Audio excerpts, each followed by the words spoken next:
El punto de arranque, como decíamos entonces, para el deslinde de estas cuestiones debe ser nuestras leyes, nuestras costumbres, nuestro estado social.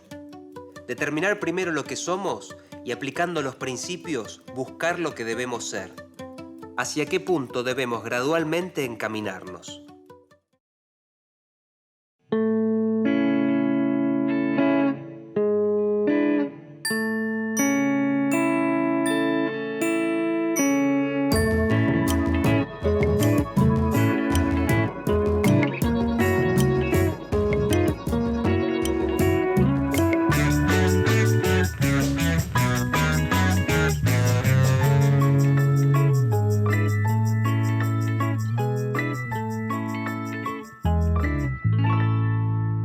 Claves de lectura.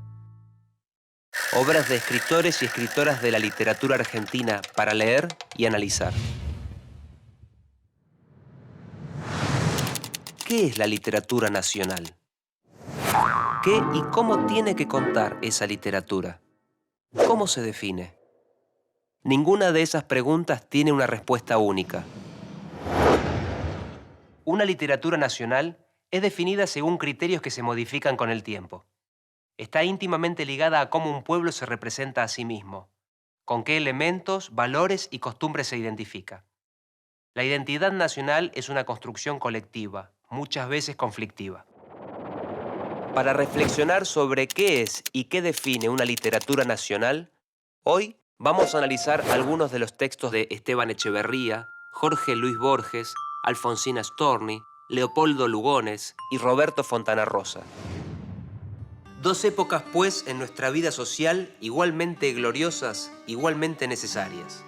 Entusiasta, ruidosa, guerrera, heroica, la una nos dio por resultado la independencia o nuestra regeneración política. La otra, pacífica, laboriosa, reflexiva, que debe darnos por fruto la libertad. Primera lectura, Salón Literario, Esteban Echeverría. El romanticismo fue un movimiento cultural, filosófico y literario que predominó en Europa durante gran parte del siglo XIX y que valoraba lo primitivo, las particularidades de cada lugar y el pasado donde buscarlas. Los románticos del Río de la Plata, como Echeverría, consideraban que había que fundar criterios de algo que fuera llamado cultura nacional. Y también crear las obras de arte y las formas de representación de esa misma cultura. Por una parte, porque pensaban que les faltaba independizarse culturalmente de España. Por la otra, porque desestimaban la cultura de las comunidades indígenas. La paradoja era que el arte nuevo debía reflejar la civilización y las costumbres argentinas, y al mismo tiempo tenía que fundarlas. En el poema de Esteban Echeverría, La cautiva, esa paradoja está representada por el desierto. Tú me quieres alba, me quieres de espumas, me quieres de nácar. Que sea azucena, sobre todas casta, de perfume tenue, corola cerrada. Ni un rayo de luna filtrado me halla, ni una margarita se diga mi hermana. Tú me quieres nibia, tú me quieres blanca, tú me quieres alba. Tú me quieres blanca, Alfonsina Storni. ¿Cuándo empiezan las autoras mujeres a ser consideradas parte de la literatura nacional? Storni se preguntó por qué las mujeres debían escribir sobre ciertas cosas y no sobre otras. Así modificó la literatura nacional. Hizo ingresar temas que antes no eran tratados. En este poema, Storni interroga sobre un deseo. De esa manera, cuestiona su validez y legitimidad. ¿Por qué las imágenes de pureza y castidad, como el blanco y la corola cerrada, son obligatorias para las mujeres? Y sobre todo, ¿por qué es obligatorio que las mujeres cumplan los deseos de otro? La repetición del tú funciona como un vocativo, es decir, como una invocación. Al repetir ese tú, logra una musicalidad como la de las oraciones religiosas. La oración no es para pedirle autorización o resguardo al hombre, sino para cuestionar la idea de los hombres como dioses, como los que reglamentan lo que las mujeres deberían o no hacer. Debemos pensar que nuestro patrimonio es el universo, ensayar todos los temas. Y no podemos concretarnos a lo argentino para ser argentinos. Porque o ser argentino es una fatalidad, y en ese caso lo seremos de cualquier modo, o ser argentino es una mera afectación, una máscara. El escritor argentino y la tradición, Jorge Luis Borges. A fines de los años 40, Borges planteó la cuestión de la literatura nacional también como una suerte de fatalidad o destino. Se oponía a que la literatura argentina solo pudiera tratar temas gauchescos o temas considerados realmente argentinos, porque de lo que se trataba era justamente de discutir qué era lo que en verdad identificaba a los argentinos como tales. Decía que la tradición argentina actúa dentro de la cultura occidental, pero sin sentirse atada a ella, sin considerarla sagrada. Muchos de sus cuentos, como, por ejemplo, los reunidos en el libro Historia Universal de la Infamia, eran una muestra de ese uso de lo que llamaba patrimonio universal.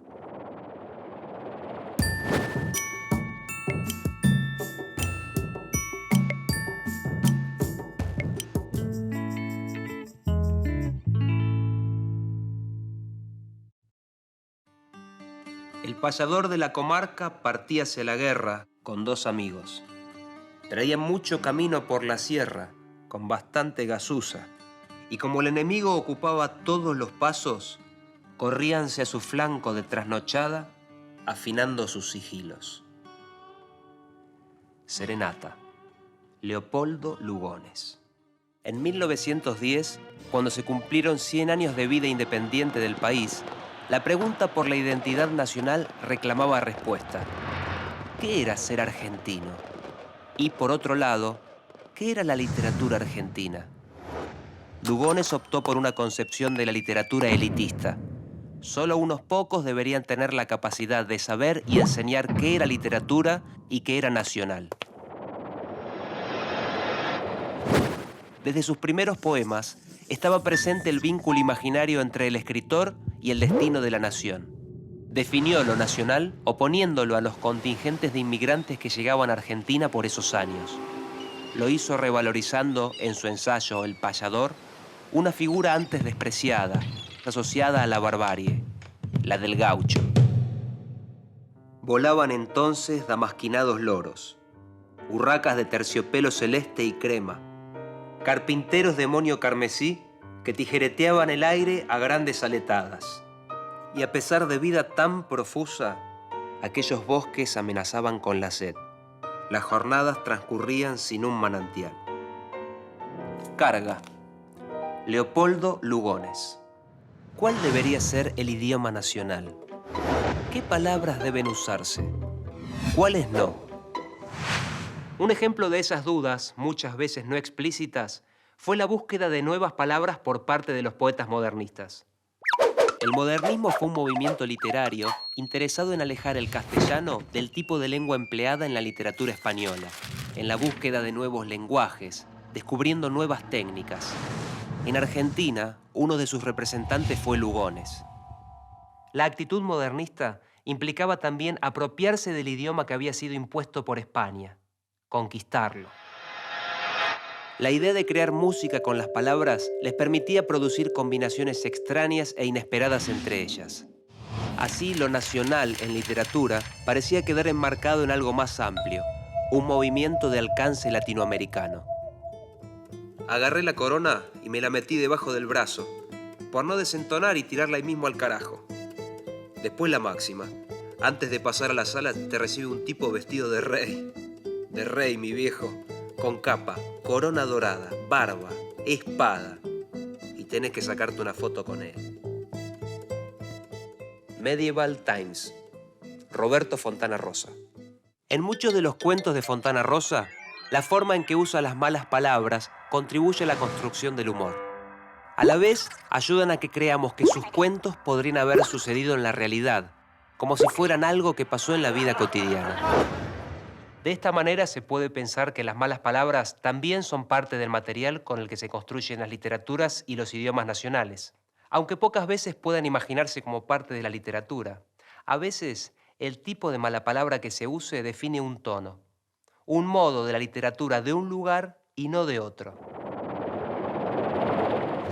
Sería, entre tanto, conveniente que todos nos ocupásemos en preparar los elementos de la nueva organización social que proyectamos y que ventilásemos aquellas cuestiones positivas que serán en lo porvenir de un interés más vital para la patria.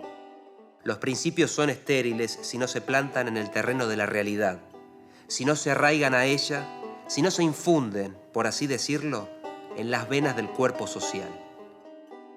Carta al vicepresidente de la Asociación Joven Argentina, Esteban Echeverría. La identidad nacional es una construcción colectiva, muchas veces conflictiva. La literatura nacional está compuesta por muchas formas de entender qué y cómo debería ser. Algunas de esas formas son más conocidas que otras. Los textos de Esteban Echeverría, Jorge Luis Borges, Alfonsina Storni, Leopoldo Lugones y Roberto Fontana Rosa nos ayudan a reflexionar sobre las lenguas, los espacios, estilos, personajes, léxicos, entre muchas otras cosas. Nos ayudan a pensar sobre cómo se construye esa idea de una literatura nacional, sobre cómo confirmamos su existencia o cómo la discutimos. Siempre es una cuestión colectiva.